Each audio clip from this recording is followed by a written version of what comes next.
नमस्कार साथियों, मैं दुष्यंत कुमार एक बार फिर जीएस विजन के ऑनलाइन प्लेटफॉर्म पे आप सभी लोगों का स्वागत करता हूं, हार्दिक अभिनंदन करता हूं। जैसे कि आप लोग को ये भली भांति आप इस बात से परिचित हैं कि हम लोग प्राचीन भारतीय इतिहास का अध्ययन कर रहे हैं और हम लोगों की पूरी कोशिश ये है कि प्राचीन भारतीय इतिहास का जो अध्ययन है वो आपकी परीक्षाओं को ध्यान में रखते हुए आपके लिए बहुत आसान बना दिया जाए, है ना। आपके लिए चीज़ें बहुत ही क्या हों, आसान तरीके से आपके सामने आएँ।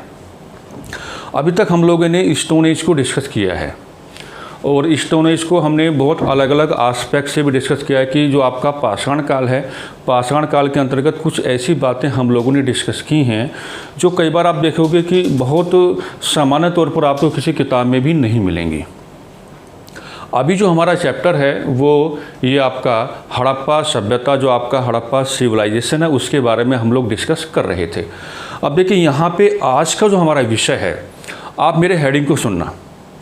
अगर आप मेरे हेडिंग को सुनोगे कि पहला जो हेडिंग आपके सामने यह बनेगा उस हेडिंग वो है क्या, तो आपको अपने आप ये कंफर्म हो जाएगा कि हड़प्पा सभ्यता का जो अध्ययन है आखिर उसके अध्ययन के मापदंड क्या होने चाहिए। अगर आप हड़प्पा सिविलाइजेशन की वैल्यूज़ को अंडरस्टैंड करना चाहते हो, जानना चाहते हो, तो उसके भी अपने कुछ मेथड्स होते हैं, कुछ अपने मापदंड होते हैं और आपको उन्हीं मापदंडों के अनुसार अपने अध्ययन को आगे बढ़ाने की आवश्यकता होती है। अब देखो मेरा हेडिंग सुनो आप लोग। आज का हम लोगों का पहला हेडिंग ये है कि हड़प्पा सभ्यता को जानने या समझने के क्रम में हमारे समक्ष किस किस प्रकार की चुनौतियाँ हैं, है ना। यानी कि जो आपका हड़प्पा सिविलाइजेशन है उसको अंडरस्टैंड करने के लिए हमारे सामने कुछ चैलेंजेज आ जाते हैं, हमारे सामने कुछ चुनौतियां आ जाती हैं। जब तक हम उन चुनौतियों को समझेंगे नहीं तब तक हड़प्पा सभ्यता, जो आपका हड़प्पा सिविलाइजेशन है, वो आपके दिमाग में आएगा नहीं।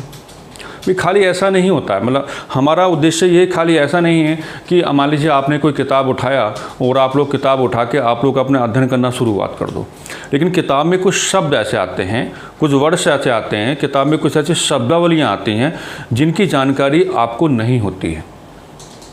लेकिन वो शब्दावलियाँ ऐसी होती हैं कि अगर जब तक उनकी जानकारी आपको नहीं होगी तब तक आप किसी भी चैप्टर को अच्छे से समझ नहीं पाओगे। तो आज का पहला जो हम लोगों का हेडिंग है वो यही है कि हड़प्पा सभ्यता को जानने या समझने के क्रम में हमारे समक्ष किस किस प्रकार की चुनौतियाँ आती हैं। ठीक है, अब देखो एक बात आप लोग पहले से जानते हो, मैं जो जानकारी है आपके पास, यानी कि जो जानकारी प्रीवियस लेक्चर में मैंने आपको दी है उसी जानकारी के अकॉर्डिंग मैं आगे मूव ऑन करूँगा। अब मेरी बात सुना देखिए आप। सबसे पहले आप इस चीज़ को, अगर ये हेडिंग कभी आपके दिमाग में आता है कि हड़प्पा सभ्यता को जानने या समझने के क्रम में हमारे समक्ष किस किस प्रकार की चुनौतियाँ आती हैं या आ सकती हैं या हैं, आप कुछ भी कह लो। एक बात देखो आप लोग कि जो आपका हड़प्पा सिविलाइजेशन है, सबसे पहले देखिए हम लोग यहीं से जोड़ेंगे बातों को। जो आपका हड़प्पा सिविलाइजेशन है, जो आपकी क्या है हड़प्पा सभ्यता है, ठीक है बच्चों, जो आपकी हड़प्पा सभ्यता है, सबसे पहले आप ये बात देखो कि हड़प्पा सभ्यता इतिहास के वर्गीकरण में, हड़प्पा सभ्यता जो है आपकी वो इतिहास के वर्गीकरण में, इतिहास का जो वर्गीकरण है यानी कि जो आपका क्लासिफिकेशन ऑफ हिस्ट्री है, तो इतिहास के वर्गीकरण में ये कहाँ पे आता है, ये कहाँ पे आता है। जो आपका हड़प्पा सिविलाइजेशन है इतिहास के वर्गीकरण में कहाँ पे आता है, तो मैंने पहले ही आपको बताया था कि हड़प्पा सिविलाइजेशन जो आता है इतिहास के वर्गीकरण में, वो आता है एक पीरियड है जिसका नाम है आपका प्रोटो, जिसको आप क्या कहते हैं बच्चों, proto historic period, HISTORIC, proto historic period. यानी कि इसको हिंदी में क्या कहा जाता है, इसको हिंदी में कहा जाता है कि आग ऐतिहासिक काल, आग ऐतिहासिक काल, आग ऐतिहासिक काल। ठीक है, प्रीवियस लेक्चर में हमने ये डिस्कस किया है कि देखिए जो आग ऐतिहासिक काल होता है, ठीक है, उसको जानने के क्या तरीके होते हैं। अगर आप इसके बारे में कोई भी इंफॉर्मेशन लेना चाहते हो, अगर आप इसके बारे में कोई भी नॉलेज गेन करना चाहते हो, तो इसको जानने के तरीके होते हैं। और तरीका मैंने आपको क्या बताया था कि तरीका है आपके पास साक्ष्य है। तरीका आपके पास क्या होता है, साक्ष्य होते हैं, जो आपके पास एविडेंसेस होते हैं वो आपके तरीके होते हैं। और साक्ष्यों को लेकर के हमने पहले ही बात की है कि जो आपका प्रोटो हिस्टोरिक पीरियड होता है या जो आपका आग ऐतिहासिक काल होता है, उसको जानने के क्रम में जो साक्ष्य हमारे सामने रहते हैं, साक्ष्य दरअसल दो प्रकार के होते हैं। एक आपका होता है आर्कियोलॉजिकल एविडेंस, यानी जिसको हम कहते हैं पुरातात्विक साक्ष्य, और एक आपके पास होता है जिसको हम कहते हैं जिसको हम कहेंगे कि रिटन एविडेंस, यानी कि लिखित साक्ष्य। ठीक है, दो प्रकार के साक्ष्य हैं। और ये मैंने आपको पहले ही बताया कि सामान्यतः इतिहास का जो वर्गीकरण होता है साक्ष्यों के आधार पर होता है। साक्ष्य दो से अधिक हो सकते हैं, लेकिन हम दो ही प्रकार के साक्ष्य लेके चलते हैं। एक आपके पास होता है आर्कियोलॉजिकल एविडेंस और एक आपके पास क्या होता है रिटन एविडेंस, यानी कि पुरातात्विक साक्ष्य। एक आपके पास होता है लिखित साक्ष्य। और देखिए, ये बातें हम पहले ही जान चुके थे कि यहाँ पर दोनों ही अवेलेबल होते हैं, यानी कि जो आपका आग ऐतिहासिक काल होता है, जो आपका प्रोटो हिस्टोरिक पीरियड होता है, उसमें दोनों ही प्रकार के एविडेंसेस आपके पास रहते हैं। फिर चाहे आपका पुरातात्विक साक्ष्य हो या चाहे आपका लिखित साक्ष्य हो, दोनों प्रकार के साक्ष्य क्या होंगे, आपके सामने रहेंगे उपलब्ध। लेकिन दिक्कत ये है कि यहाँ पर जो लिखित साक्ष्य वाला कॉन्सेप्ट है, यहाँ पे जो लिखित साक्ष्य वाला कॉन्सेप्ट है, ये जो है आपकी सहायता नहीं कर पाता है। यहाँ पे जो आपकी सहायता कर पाता है, सहायता कौन करेगा आपका, केवल और केवल जो आपके पुरातात्विक साक्ष्य होते हैं, जो आपके आर्कियोलॉजिकल एविडेंस होते हैं, वही आपकी सहायता कर पाते हैं। और देखिए, यही एक नंबर 1 वाला चैलेंज आपका होगा। यानी कि हमने हेडिंग क्या बनाया था कि हड़प्पा सभ्यता को जानने और समझने के क्रम में हमारे समक्ष किस किस प्रकार की चुनौतियाँ रहती हैं। तो हड़प्पा सभ्यता को जानने और समझने के क्रम में जो सबसे पहली चुनौती होती है, जो सबसे फर्स्ट चैलेंज आपके सामने आता है, जो आपको परेशानी में डाल देता है, उसका नाम होता है लिखित साक्ष्य। यानी कि लिखित साक्ष्य उपलब्ध होते हैं और उपलब्ध होने के बाद भी ये आपकी सहायता नहीं कर पाते हैं। तो एक चैलेंज तो मैंने आपको ये दिखाया, आगे मैं इसको एक्सप्लेन करूंगा कि इसको हम लोग कैसे समझेंगे। लेकिन पहला जो आपकी चुनौती है वो ये है कि लिखित साक्ष्य का उपलब्ध होने के बाद भी, लिखित साक्ष्यों का उपलब्ध होने के बाद भी, है ना, ये इस सभ्यता को जानने और समझने के क्रम में हमारी कोई हेल्प नहीं कर पाते।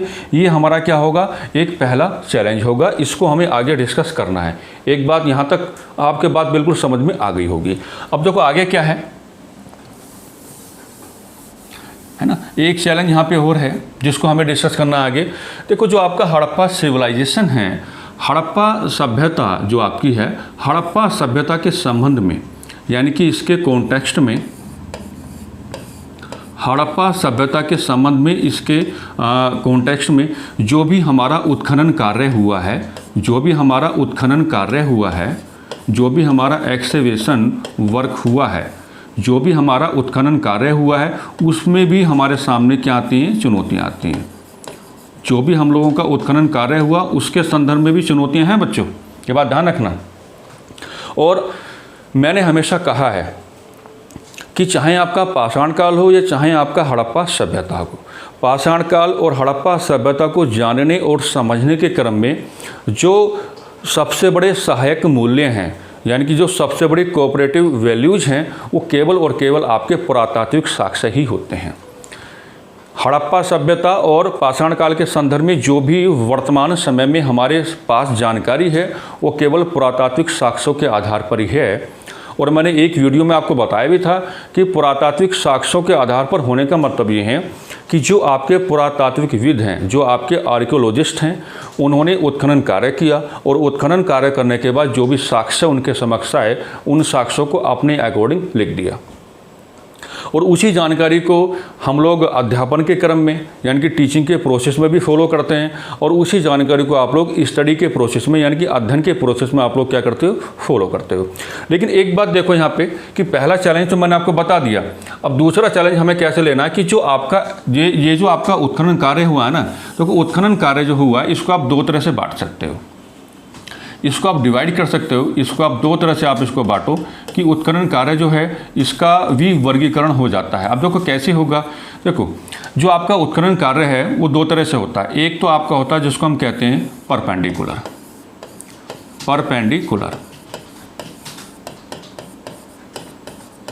परपेंडिकुलर मतलब लंबवत, यानी कि ऊपर से नीचे की ओर। और एक तरीका इसका ये होता है कि अगर आप इसको डिवाइड करोगे, एक तरीका आपको मिलेगा हॉरिजॉन्टल, हॉरिजॉन्टल यानी कि ऊर्ध्वाधर। ठीक है। तो जो आपका उत्खनन कार्य है, उत्खनन कार्य को आप दो तरह से डिवाइड कर सकते हो। एक आपका होगा परपेंडिकुलर कॉन्टेक्स्ट में और एक आपका क्या होगा हॉरिजॉन्टल कॉन्टेक्स्ट में, यानी कि ऊर्ध्वाधर। अब देखो परपेंडिकुलर में मतलब क्या है कि एक बात देखो कि ये मान लीजिए ज़मीन का सरफेस है, ये क्या है, ये है आपके पास ज़मीन का सरफेस है और ज़मीन का सरफेस जो है इसके नीचे आपको क्या करना है, नीचे की ओर, ऐसे नीचे की ओर आपको क्या करना है, खुदाई का काम कराना है नीचे की ओर। भाई परपेंडिकुलर का मतलब तो यही हुआ है ना कि ये मान लीजिए आपके पास क्या ज़मीन का सरफेस है, ये ज़मीन है, ज़मीन का सरफेस ही आपका हो गया और आपने इससे नीचे की ओर क्या कराया, नीचे की ओर आपने उत्खनन कार्य कराया। उत्खनन कार्य हुआ, कोई दिक्कत नहीं है, और उत्खनन कार्य होने के बाद कुछ साक्ष्य भी हमारे सामने आ गए और उन्हीं साक्ष्यों को आधार बना करके हम अध्यापन और अध्ययन का कार्य आज तक करते आ रहे हैं और आगे भी करेंगे। लेकिन एक दिक्कत ये आ गई कि जब ये परपेंडिकुलर कॉन्टेक्स्ट में उत्खनन कार्य किया गया, यानी कि लंबवत संदर्भ में जब आपका उत्खनन कार्य हुआ तो नीचे जाने के बाद में यहाँ पर आ गया आपका पानी, यहाँ पे आपका क्या आ गया, आपका वाटर, ठीक है। और इसके नीचे जाकर के उत्खनन कार्य करना अपने आप में एक बहुत बड़ी चुनौती है, अपने आप में एक बड़ी चुनौती है। तो बहुत सारे पुरातात्विक विदों का, आर्कियोलॉजिस्ट का ये मानना है कि अगर ये जो आपका परपेंडिकुलर कॉन्टेक्स्ट में जो आपका एक्सकेवेशन वर्क है, जो आपका उत्खनन कार्य है, अगर हम पानी से नीचे जाकर के अपने इस उत्खनन कार्य को बढ़ा दें तो हो सकता है कि हमें कुछ ऐसे नए साक्ष्य मिलें, कि वर्तमान समय में हड़प्पा सभ्यता के बारे में जो जानकारी हमारे पास है वो जानकारी बदल जाए। और बिल्कुल ऐसा होगा जिस दिन हमने परपेंडिकुलर कॉन्टेक्स्ट में एक्सकेवेशन वर्क यानी कि उत्खनन कार्य को हमने पानी से नीचे बढ़ा दिया। अगर हम इसको और गहराई में लेके जाएंगे तो और गहराई में लेकर जाने का मतलब ये होगा कि हमारे सामने कुछ नए साक्ष्य तो आएंगे ही आएंगे, और नए साक्ष्य आने के बाद में ये हो सकता है कि वर्तमान समय तक हड़प्पा सभ्यता के संदर्भ में जो भी जानकारी, जो भी नॉलेज हमारे पास होती है, जो हमारे अध्यापन और अध्ययन का आधार बनी हुई है, तो हो सकता है कि उसमें कुछ परिवर्तन आ जाए। अब देखो यहाँ पे देखो इसके अंदर क्या प्रॉब्लम है कि जो आपका हॉरिजॉन्टल, जो आपका ऊर्ध्वाधर जो आपका उत्खनन कार्य है कि मान लीजिए ये रहा आपका क्या ज़मीन, ये क्या रहा आपका सरफेस। अब देखो सरफेस के नीचे आपने ऐसे उत्खनन कार्य करवाया, ऐसे उत्खनन कार्य आपने करवा दिया, इस तरीके से ये हुआ उत्खनन कार्य, ऐसे होता रहा, ठीक है। और इस उत्खनन कार्य होने के बाद भी क्या हुआ बच्चों, आपको जानकारियाँ मिली, जैसे यहाँ से मिली ऐसे यहाँ से भी मिली। लेकिन यहाँ भी एक दिक्कत ही आ गई कि यहाँ पे आप एक बात देखो, यहाँ पे जब आप इस उत्खनन कार्य को जब आप ऐसे आगे की ओर बढ़ाओगे तो यहाँ पे क्या आ गए, यहाँ पे अब लोगों के आवास आ गए हैं, लोगों के क्या आ गए, घर आ गए हैं, है ना, जिसको हिंदी में आप कह सकते हैं कि आबादी, यानी कि यहाँ पे आबादी वाली ज़मीन आ गई है जहाँ पे लोग क्या हैं, रह रहे हैं। तो अब देखो जब ये आबादी वाली ज़मीन आ गई है तो मान लीजिए यहाँ पे आबादी का मतलब क्या कि यहाँ पे मकान बने हुए हैं, और जो मकान हैं, बिल्डिंग्स हैं, इस तरह की बातें आप कर सकते हो। इन मकानों और बिल्डिंग्स के नीचे है ना उत्खनन कार्य करवाना अपने आप में बहुत बड़ी चुनौती है, अपने आप में बहुत बड़ी चुनौती है। तो आप एक बात देखो कि मैंने दो तरह के चैलेंज यहाँ पे आपको निकाल के दिखा है। एक तो ये है कि क्योंकि जो आपका हड़प्पा सिविलाइजेशन है वो प्रोटो हिस्टोरिक पीरियड का पार्ट है, और प्रोटो हिस्टोरिक पीरियड को जानने के प्रोसेस में साक्ष्य दोनों आपके पास रहेंगे अवेलेबल, चाहे वो आपका पुरातात्विक साक्ष्य हो या चाहे आपका लिखित साक्ष्य हो। लेकिन लिखित साक्ष्य उपलब्ध होने के बाद भी आपके लिए सहायक सिद्ध नहीं हो पाते हैं, आपकी वो सहायता नहीं कर पाते हैं, और ये हड़प्पा सभ्यता को जानने और समझने के क्रम में एक बड़ी चुनौती मानी गई है, ये एक बड़ी चुनौती मानी गई है। दूसरी बात कि जो आपके पुरातात्विक साक्ष्य हैं, पुरातात्विक साक्ष्यों का आधार ही क्या होता है, ये तो और भी बड़ी चुनौती होगी कि हड़प्पा सभ्यता क्योंकि प्रोटो हिस्टोरिक पीरियड का पार्ट है, और प्रोटो हिस्टोरिक पीरियड का पार्ट होने के नाते उसको जानने समझने के जो हमारे लिए जो ऐसी वैल्यूज हैं जो सबसे बड़े सहायक सिद्ध होते हैं वो पुरातात्विक साक्ष्य होते हैं। और पुरातात्विक साक्ष्य बच्चों किस पर निर्भर करता है, उत्खनन कार्य पर डिपेंड करता है, यानी कि जो एक्सकेवेशन वर्क है उस पर डिपेंड करेगा। लेकिन जब आप उत्खनन कार्य की ओर बढ़ोगे तो यहाँ भी चैलेंजेस मैंने आपको दिखाए कि परपेंडिकुलर वे में मैंने आपको समझाया, और मैंने आपको कहाँ समझाया, हॉरिजॉन्टल वे में मैंने आपको समझाया। तो ये बहुत बड़ी चुनौतियाँ हैं हड़प्पा सभ्यता को जानने और समझने के क्रम में, दो प्रकार के बहुत बड़े चैलेंजेस माने जाते हैं। अब एक बात देखो यहाँ पे इसको ऐसे और समझते हैं। अभी वहाँ से आपको क्वेश्चन भी कई सारे बन जाते हैं। ये तो एक ऐसी बात हो गई थी कि आप पूरे चैप्टर को अपने दिमाग में बैठा सकते हो। लेकिन एक बात देखो, जो आपका हड़प्पा सिविलाइजेशन है ना, मैंने बताया क्योंकि वो आपका प्रोटो हिस्टोरिक पीरियड का पार्ट है। किसका पार्ट है? प्रोटो, क्योंकि वो आपके प्रोटो हिस्टोरिक पीरियड का पार्ट है, प्रोटो हिस्टोरिक पीरियड का पार्ट है। और यहाँ पे एविडेंसेस आपके पास दोनों अवेलेबल रहेंगे, चाहे आपका आर्कियोलॉजिकल एविडेंस हो, चाहे आपका पुरातात्विक साक्ष्य हो, या चाहे आपका रिटन एविडेंस हो, चाहे आपका लिखित साक्ष्य हो। लेकिन ये लिखित साक्ष्य आपकी हेल्प नहीं कर पाते, ये सहायक सिद्ध नहीं हो पाते। लिखित साक्ष्य जो हैं ये सहायक सिद्ध नहीं है, सहायक सिद्ध नहीं है। अब देखो है क्या, इसमें सबसे बड़ी प्रॉब्लम ये है कि जो हड़प्पा सिविलाइजेशन में जो लोग आपको नज़र आते हैं, है ना, उनके व्यवहार को आपको समझना पड़ेगा, उनके व्यवहार को आपको समझना पड़ेगा। यहाँ पर मैं एक बात जोड़ देता हूँ कि देखिए, आप जानते हैं कि जब आधुनिक भारत में आधुनिक शिक्षा को लाने की बात उस समय हुई, तो आधुनिक शिक्षा को लाने के पीछे लोगों ने अलग अलग टाइप के अपने मत दिए उस समय, जिसमें जो मैकाले माइन्यूट है ना, जो आपका 1835 में उस समय आया था कि जो आपका मैकाले माइन्यूट है, तो मैकाले माइन्यूट में ये साफ कहा गया था, उन लोगों का मोटिव ये था कि अगर आप लोगों को यानी कि जो ब्रिटिशर्स हैं, अगर आप लोगों को इंडियन यानी कि जो भारतीय लोग हैं, इन पर अगर अपना कोई इफ़ेक्टिव पॉलिटिकल कंट्रोल इस्टेब्लिश करना है, एक आप बहुत ही सुव्यवस्थित और राजनीतिक नियंत्रण स्थापित करना है, तो सबसे पहले आपको इनके मूल्यों को जानना होगा। इनके सामाजिक मूल्य कैसे हैं, इनके पुराने सामाजिक मूल्य कैसे रहे हैं, पुराने और राजनीतिक मूल्य कैसे रहे हैं। तो जब वहाँ को इस संदर्भ में जब आप इनको जानोगे, तो इनकी कमजोरियाँ आपके सामने आएंगी और इनका जो बहुत ही एडवांटेज रहा है, जो बहुत ही स्ट्रॉन्ग पॉइंट रहा है, तो वो भी आपके सामने आएगा। और जब आप उस आधार पर व्यवहार करोगे, तो इन लोगों को शासित करना बहुत आसान हो जाएगा।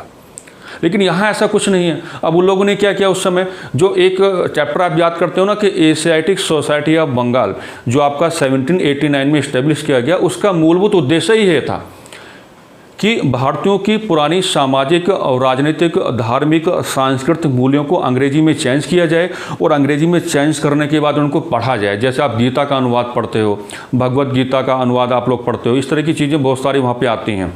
तो अंग्रेज़ों ने भी ये काम किया था।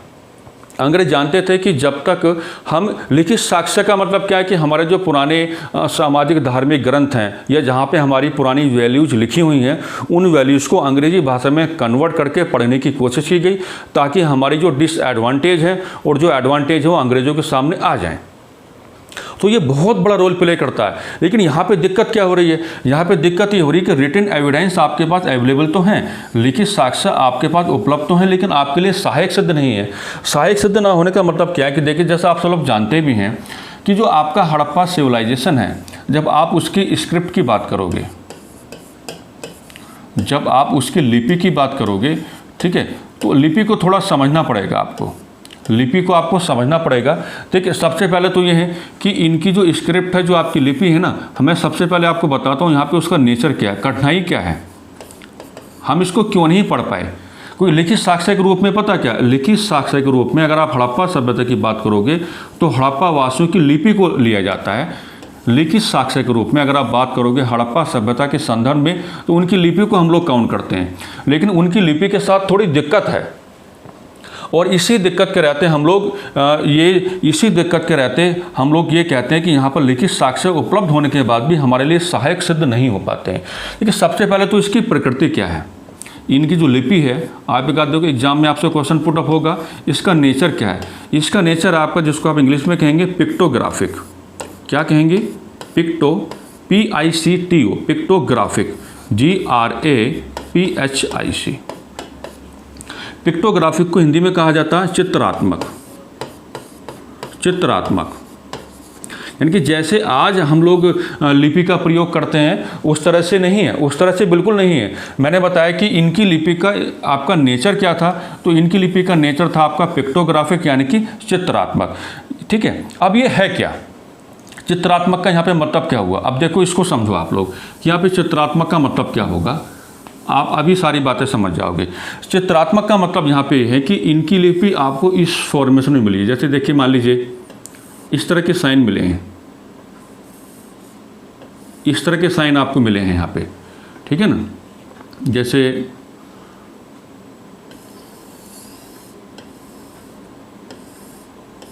इस तरह के साइन, ये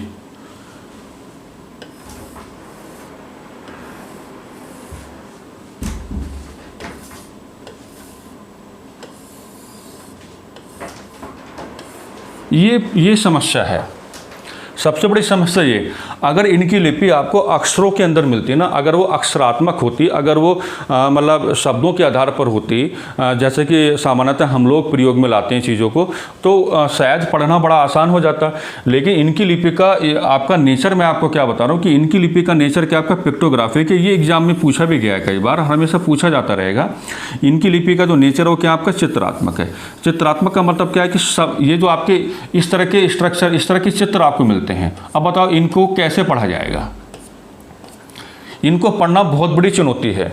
और यही बात है कि लिखित साक्ष्य उपलब्ध तो हैं, लिखित साक्ष्य जो उनका स्क्रिप्ट है वो अवेलेबल है, लेकिन अवेलेबल होने के बाद भी वो हमारे लिए सहायक सिद्ध नहीं हो पाते, क्योंकि हमें इस रूप में दिखाई देते हैं। बताओ इसमें हम क्या, इनका क्या अर्थ हम लोग निकालें कि ऐसा मतलब कह के वो क्या कहना चाह रहे थे। अगर आप इसी बात को पीसेस के पॉइंट ऑफ व्यू से डिस्कस करोगे तो बातें बहुत आगे चली जाएंगी, लेकिन मैं केवल आपके एग्जाम को ध्यान में रखते हुए बातें कर रहा हूँ। आप लोग मेरी बातों को समझ पा रहे होंगे कि लिपि का स्क्रिप्ट का जो नेचर है वो क्या, आपका पिक्टोग्राफिक है, चित्रात्मक है, और इसको ऐसे आपको लेके चलना होता है। और इनको समझना मुझे लगता है कि बहुत बड़ा महाभारत है। इनको समझना बहुत बड़ा महाभारत है, बहुत आसान बात नहीं इनको समझना। और एक बात देख लो, जिस दिन हम हड़प्पा सभ्यता के संदर्भ में हड़प्पा वासियों की जो लिपि है, जो स्क्रिप्ट है, हमने अगर इसको डिसाइफर्ड कर दिया है ना, अगर हमने इसको पढ़ लिया, तो अगर हमने इसको क्या कर दिया, डिसाइफर्ड अगर हमने इसको कर दिया, हमने अगर इसको पढ़ लिया, अगर हमने इसको रीड कर लिया, तो उसके बाद में हड़प्पा वासियों की जो वैल्यूज उस समय थी, हड़प्पा वासी किस किस प्रकार के मूल्यों का प्रयोग कर रहे थे, यानी कि उनका सामाजिक व्यवहार कैसा था, उनका राजनीतिक व्यवहार कैसा था, उनका धार्मिक व्यवहार कैसा था, ये सारी बातें एक नए रूप में आपके सामने आ जाएंगी।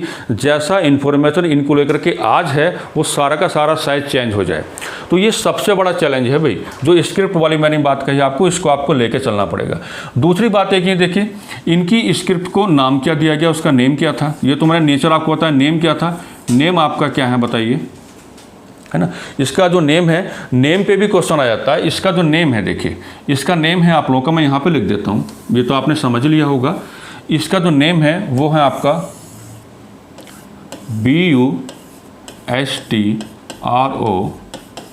BUSTROPHEDON, यानी कि बुस्ट्रोफेडन। बुस्ट्रोफेडन इसको कहा जाता है। क्या कहा जाता है? बुस्ट्रोफेडन कहा जाता है। वो ये जो आपका बुस्ट्रोफेडन कहा जाता है, क्यों कहा जाता है? ये लिखने के तरीके के आधार पर कहा गया है। किसके? लिखने के तरीके, लिखने के तरीके के आधार पर, लिखने के तरीके के आधार पर, जो आपका वे ऑफ राइटिंग है उसके आधार पर। क्यों? जनरली हम क्या करते हैं, हम देखिए हम लेफ़्ट से राइट की ओर लिखते हैं, हम क्या करते हैं, लेफ़्ट से राइट की ओर लिखते हैं, लेकिन ये कॉन्सेप्ट वहाँ पे नहीं है, ये कॉन्सेप्ट वहाँ पे नहीं है। हम लोग क्या करते हैं, हम लोग लेफ़्ट से राइट की ओर लिखते हैं। लेकिन जो आपका ये जो आपका बुस्ट्रोफेडन है ना, जो मैंने आपको क्या बताया कि हड़प्पा वासियों की लिपि का ये नाम है। नेचर तो पहले आपके सामने किस फॉर्म में आ गया, पिक्टोग्राफिक फॉर्म में आ गया।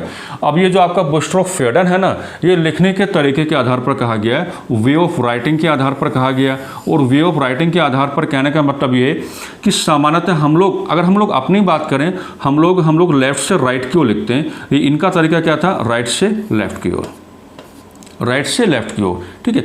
तो ये तमाम प्रकार की चुनौतियां हैं जो बहुत महत्वपूर्ण थी, जो यहाँ पे हमें इन चीज़ों को डिस्कस करना था। हेडिंग हमारा क्या था कि हड़प्पा सभ्यता को जानने और समझने के क्रम में हमारे सामने किस किस प्रकार की चुनौतियां हैं। तो देखिए, मैंने पहले क्या आपको बताया कि हड़प्पा सभ्यता आपका प्रोटो हिस्टोरिक पीरियड में आता है, आग ऐतिहासिक काल में आता है। और आग ऐतिहासिक काल को जानने का सबसे बढ़िया तरीका क्या होता है कि आप साक्ष्यों को उठा लो। तो साक्ष्य आपके सामने पुरातात्विक भी होंगे, लिखित भी होंगे, लेकिन लिखित साक्ष्यों का हमारे लिए सहायक सिद्ध ना हो पाना, ये एक बड़ी चुनौती मैंने आपको दिखाया। और जो आपके पुरातात्विक साक्ष्य जो आपकी हेल्प कर रहे हैं, तो उनके साथ भी दिक्कत है, जो मैंने आपको यहाँ पे डिस्कस करके बताया।